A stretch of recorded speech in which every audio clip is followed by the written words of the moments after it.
Mordu de Savoie vous présente l'Europe vue de la Savoie, le podcast qui décrypte l'Europe depuis les pays de Savoie.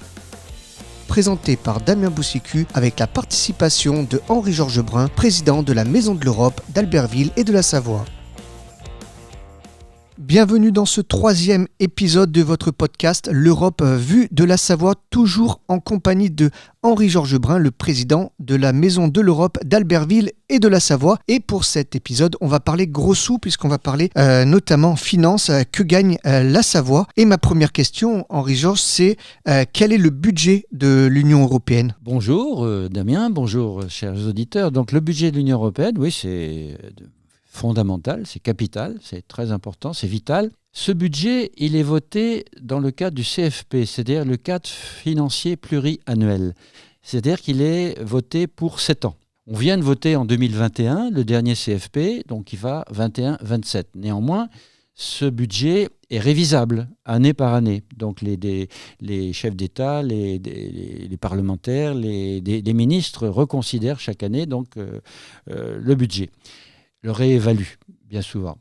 Et donc actuellement, en 21, donc, grâce à cette fameuse Next Generation EU dont on a déjà parlé, les fameux 800 milliards d'euros, le budget a bondi et a été donc voté en 2021 pour 2018 milliards d'euros. Vous me direz, ça paraît une somme importante. Non, par rapport à des budgets nationaux, 2018 milliards, c'est pas colossal. Et par rapport aux ambitions européennes, ce budget sera vraisemblablement très vite insuffisant, d'autant qu'avec la guerre en Ukraine, puisqu'il a été voté avant vraiment le conflit ukrainien, il y a d'autres besoins. Voilà. Alors, 2018 milliards, comme je disais, grossi surtout par Next Generation EU, à vocation essentiellement dirigé vers le développement du pacte vert, Green Deal en anglais, et du numérique. C'est les deux grands chapitres de projet, d'évolution, de construction de l'Union européenne. Le Green Deal et dans la perspective de la diminution du réchauffement climatique, et le numérique à un avenir bien entendu très important. Voilà. Et donc la France est un pays contributeur. Alors, il y a des pays contributeurs et les pays bénéficiaires. Effectivement. Donc les pays riches de l'Union européenne, il est certain qu'on ne va pas comparer le produit intérieur brut de la France à celui de la Bulgarie ou de la Roumanie. Les pays riches seront des pays contributeurs, comme l'Allemagne par exemple, la France effectivement, et les pays bénéficiaires qui sont moins riches. Bon, pourquoi ? C'est vrai qu'on entend certains partis politiques dénigrer ce terme de contributeur, expliquer que la France nous coûte cher. C'est vrai qu'il y a un gradient. Le gradient, je crois qu'il est de 4 milliards d'euros. Néanmoins, il ne faut pas oublier que la France touche la plus grosse part pour la PAC. On en a beaucoup parlé ces derniers temps d'ailleurs. Bien sûr, politique agricole commune. Donc on touche 9 milliards sur les 58 milliards. Donc c'est la France qui touche le plus. Il faut le noter. Et donc, si on est contributeur, c'est pour alimenter l'équilibre. N'oublions pas que l'Europe est une union d'États liée par solidarité. Cette solidarité, sur le plan économique, elle a commencé par le marché commun. Les 6 concepteurs, fondateurs de la CE ont commencé à construire le marché commun, qui était un échange économique entre 6 pays. Ces 6 pays se sont élargis, particulièrement depuis l'Union européenne. Donc nous sommes maintenant 27. Et ces 27 pays fonctionnent, économiquement parlant, dans le cadre de l'acte unique. Ça veut dire quoi, l'acte unique ? Ça veut dire l'activité économique entre les 27, et l'Allemagne, qui était réticente au départ pour donner de l'argent, s'est rendue compte qu'en contribuant, la France bien entendu également, puis d'autres pays, en contribuant, permettait les échanges économiques entre les différents pays de l'Union européenne, donc faisait progresser l'essor économique. Donc pour la santé économique de l'Union européenne, l'acte unique, c'est quand même extrêmement important. Voilà. Donc contribution, oui, mais ce qui permet une solidarité et surtout un développement économique de l'ensemble de l'Union européenne. N'oublions pas que nous sommes par solidarité dans une union d'États. Nous ne sommes pas souverainistes. Donc il y a des pays qui donnent plus, justement pour compenser des pays qui ont moins. Et c'est ça l'équité, l'égalité, je ne sais pas exactement, mais en tout cas c'est exactement ça. On l'a vu notamment avec l'Espagne et le Portugal. Maintenant, il y a des années où c'était des pays sous-développés et qui aujourd'hui, personne ne remet en cause l'Espagne et le Portugal dans l'Union européenne, qui sont des pays qui contribuent maintenant. Ce qui en fait la première puissance économique mondiale, l'Union européenne, il ne faut pas l'oublier. On dit toujours que l'Union européenne est un nain politique, ce qui est vrai. C'est vrai, on a un nain politique, mais néanmoins, je dirais même un nain militaire, parce que pour l'instant, la défense européenne, c'est une chose, un chapitre dont on pourra peut-être parler plus tard, mais par contre, on a un géant économique. Et ça permet donc effectivement, l'acte unique, d'avoir une solidarité économique qui n'est pas négligeable. Michel Barnier, qui a été plusieurs fois commissaire européen, me rappelle lors de son premier commissariat, était chargé de l'essor des pays nouvellement arrivés en Union. Et notamment, il s'est occupé du développement économique du Portugal. Et dans son deuxième mandat de commissaire, il était responsable de l'acte unique. Il nous avait bien expliqué quel en était l'enjeu. Michel Barnier, qui était président du département de la Savoie notamment. Il a été président du Conseil général, comme on disait à l'époque, de Savoie. Il a été 4 fois ministre français, bien entendu, donc il était 2 fois commissaire, et il a terminé, je crois pas, mais enfin, un des derniers postes, il a eu par Jean-Claude Juncker la responsabilité des négociations. Il a mené une délégation pour le Brexit. Donc voilà un Savoyard qui a œuvré pour l'Union européenne. Ah oui. On va parler maintenant des outils pour financer les régions. Vous en avez dit quelques mots. Il y a la PAC quand même qui rejaillit évidemment en Savoie, qui est une région agricole, il faut bien le dire. Il y a également le FEDER, le Green Deal, Next Generation. Voilà, tout ça, c'est des outils qui permettent également le ruissellement vers les pays de Savoie. Oui, les fonds européens. Bon, je ne suis pas très qualifié. Honnêtement, pour parler des fonds européens. Néanmoins, je les connais. Ce sont des fonds de développement régionaux comme le FEDER et le FEADER. FEADER, c'est spécifiquement agricole. Les fonds sociaux européens, FSE. REAC-EU, c'est un fonds qui a été créé justement suite au Covid pour aider à la réhabilitation des bâtiments publics, pour leur isolation par rapport au réchauffement climatique, par rapport par exemple au bilan carbone, puisque la neutralisation carbone à l'horizon 2050 a été décidée par l'Union européenne. Je ne sais pas si elle y arrivera. Quand on voit la guerre en Ukraine, le bilan carbone, il ne doit pas être triste. Hein. On n'en parle pas de ça. Non. Mais on a parlé à une époque de Tchernobyl, mais tous les résultats des explosions, des incendies, des pollutions aériennes, je ne parle pas des rivières, mais aériennes de l'Ukraine, je pense qu'elles ne sont pas que sur l'Ukraine, elles doivent bien se déplacer un petit peu. Donc une neutralisation du bilan carbone pour 2050, ça me paraît un petit peu difficile, mais bon, il faut y croire quand même. Voilà. Donc tous ces fonds, il y en a une foultitude. Il y a le fonds de transition juste aussi. Alors ça, j'en parle parce que personne ne le connaît. Le fonds de transition juste, c'est ça, FTJ, fonds de transition juste, qui a été également créé depuis le Covid pour permettre aux régions, la PACA a été la première bénéficiaire de ce fonds de transition juste, pour permettre dans les départements, c'est les départements qui le demandent auprès de la région, de réhabiliter des anciennes des friches industrielles, par exemple, qui sont obsolètes, qui ne sont plus aux normes, au niveau de la pollution, au niveau des isolations des bâtiments, de l'émanation de carbone. Donc le fonds de transition juste permet donc de réhabiliter ces industries, par exemple. Alors je sais qu'en région Aura, il y a certains départements qui en bénéficient, comme l'Isère. J'ai été un petit peu étonné que la Savoie n'ait pas été demandeuse, peut-être n'a-t-elle pas besoin, mais donc fonds de transition juste. Voilà, c'est des choses qui ne sont pas connues, mais il y a une foultitude de fonds européens que l'on peut demander. Ça ne veut pas dire que c'est simple. Il y a malheureusement chaque année une certaine somme dans les fonds de transition juste qui peuvent être alloués à la région, qui ne sont pas utilisés, parce que c'est vrai que c'est un petit peu compliqué, ça demande beaucoup d'efforts, et souvent quand on demande un fonds européen, il faut déjà avoir l'avance, quasiment l'avance, au moins de 50%. Et on n'est pas tenu de toucher tout de suite la subvention, donc ça demande un exercice quand même relativement compliqué, mais c'est faisable. Ceux qui le font, ma foi, arrivent quand même à créer. Bon, ça va du simple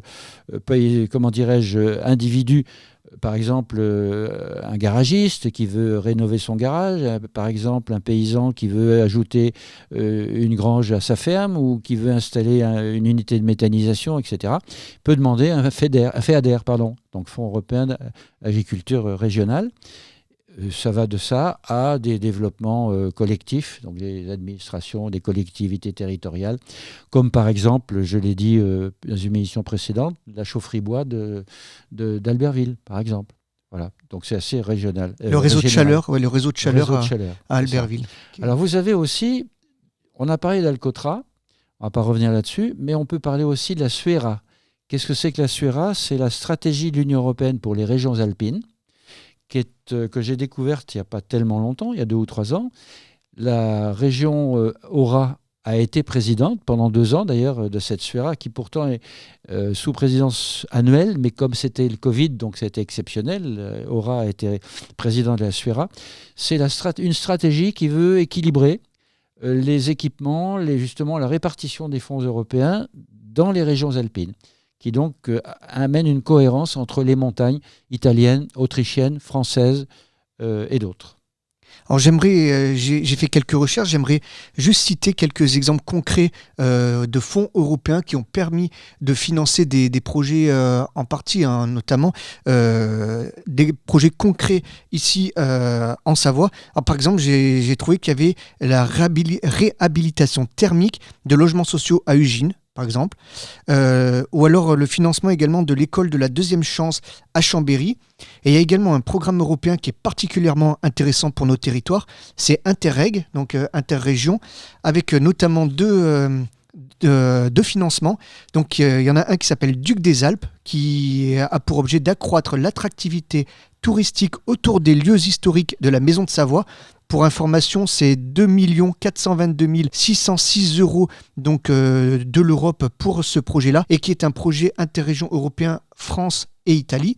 Donc ça, c'est quand même concret, puisque la Maison de Savoie, c'est une partie en Italie et également en France. Et également, il y a le projet Astuce, donc c'est Alpine Smart Transport and Urbanism Strategy, voilà, merci pour l'anglais, qui s'intéresse au déplacement des habitants dans l'espace alpin afin de réduire les gaz à effet de serre. Voilà donc des projets qui sont concrets dans nos territoires de Savoie. Merci beaucoup Damien, ça c'est important d'en parler. Si vous voulez avoir un complément d'information pour savoir ce qui se passe dans votre ville, dans votre région, en ce qui concerne l'application des fonds, adressez-vous à la région. Normalement, vous devez pouvoir obtenir ce qui s'est passé dans telle ou telle commune. Alors j'aimerais qu'on parle également des solutions mises en place justement pour connaître les financements, etc. On sait que les subventions européennes, même pour les associations, sont pas forcément évidentes à aller chercher. Alors il y a la Maison de l'Europe d'Albertville et de la Savoie par exemple, mais il y a aussi par exemple Europe Direct, Isère Savoie, à Chambéry, à Grenoble. Il y a quand même des outils pour justement s'informer sur les aides européennes, sur ce que fait l'Europe également dans nos régions. Et il y a également la région Aura qui sert. Comment on peut s'y retrouver un petit peu dans tout cela ? Oui, la région Aura, c'est essentiellement, renseignez-vous auprès de la région pour obtenir un fonds européen. Savoir ce que c'est que les fonds européens, c'est surtout eux qui sont spécialisés dans l'attribution des fonds et dans la rédaction des dossiers, dans la proposition des dossiers. C'est pas forcément les maisons de l'Europe, ni même les Europe Direct. Néanmoins, les Europe Direct, qu'est-ce que c'est ? Un Europe Direct, effectivement, il y en a un dans le secteur dont le principal acteur est à Grenoble. Donc Europe Direct, il s'appelle Isère Savoie. Exactement, c'est ça. Isère Savoie. On va dire le chef de file, c'est Grenoble, avec 2 annexes, Annecy et Chambéry. Un Europe Direct, qu'est-ce que c'est ? C'est une structure qui a le label Europe Direct. L'Europe Direct, c'est un label. N'importe quelle association peut prétendre à obtenir ce label. Ça a été donc le cas de la Maison de l'International de Grenoble avec la commune de Chambéry et la commune d'Annecy, qui ont obtenu ce label Europe Direct. La Maison de l'Europe n'a pas le label Europe Direct. Par contre, elle peut le demander. D'ailleurs, on l'a demandé à la dernière mandature, c'est tous les 5 ans. La Commission européenne donne ce label selon candidature tous les 5 ans. On a concouru, Maison de l'Europe d'Albertville de la Savoie, en partenariat avec celle de Bourg-en-Bresse, de l'Ain, de Maison de l'Ain. Et nous avions un projet, nous avons été retoqués à très peu de points. Je crois qu'il y a eu 3 ou 4 points de différence sur 100 entre Grenoble et Albertville, Bourg-en-Bresse. On aurait pu avoir l'Europe Direct. Et c'est financé en grande partie par la Commission européenne. Donc l'Europe Direct le label dépend de la Commission européenne, qui est de 35 000 euros, je crois, par an, 45 000, je ne sais plus, 35-45 000, qui permet déjà de salarier au moins quelqu'un, qui va donc être une structure qui va pouvoir être en permanence en Europe Direct. Et c'est cofinancé par les communes, voire les départements, pour salarier d'autres personnes et puis participer aux animations. Donc la démarche Europe Direct, elle est la même que celle d'une Maison de l'Europe, sauf que l'une est, on va dire, financée par la Communauté européenne et l'autre par la Commission, et l'autre est bénévole. Et est-ce qu'il y a d'autres façons de s'informer sur l'Europe, sur les subventions éventuellement ? Alors, vous avez des liens. Vous allez par exemple sur le lien que j'aime beaucoup, moi, c'est Toute l'Europe. Cherchez sur Internet votre moteur de recherche, Toute l'Europe. Là, vous avez toute l'actualité européenne. C'est vraiment très bien fait, très très très bien fait. Vous avez bien entendu les liens Parlement européen. Allez sur le lien du Parlement européen, ce qui vous permet par exemple d'aller voir si votre député, celui que vous connaissez, votre député local, européen.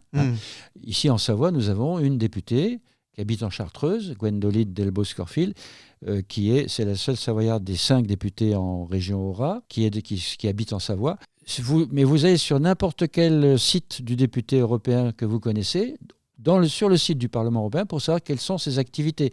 Les rapports, les présences, les séances plénières, les commissions, etc. C'est enrichissant. Vous avez bien sûr le site internet de la Commission européenne. Vous avez Euractiv également, le lien Euractiv.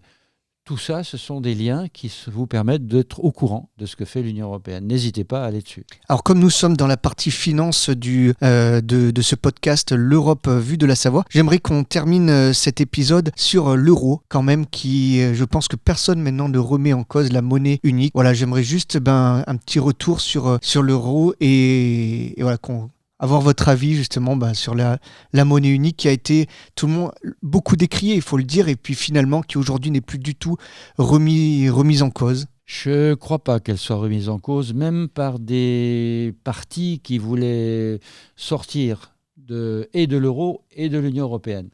L'euro est quand même reconnu, d'abord c'est la 2e monnaie mondiale. Mondiale derrière le dollar, oui. Derrière le dollar, c'est quand même pas rien. Cette monnaie, si elle n'existait pas, nous reviendrions au franc. Ça veut dire une dévaluation énorme.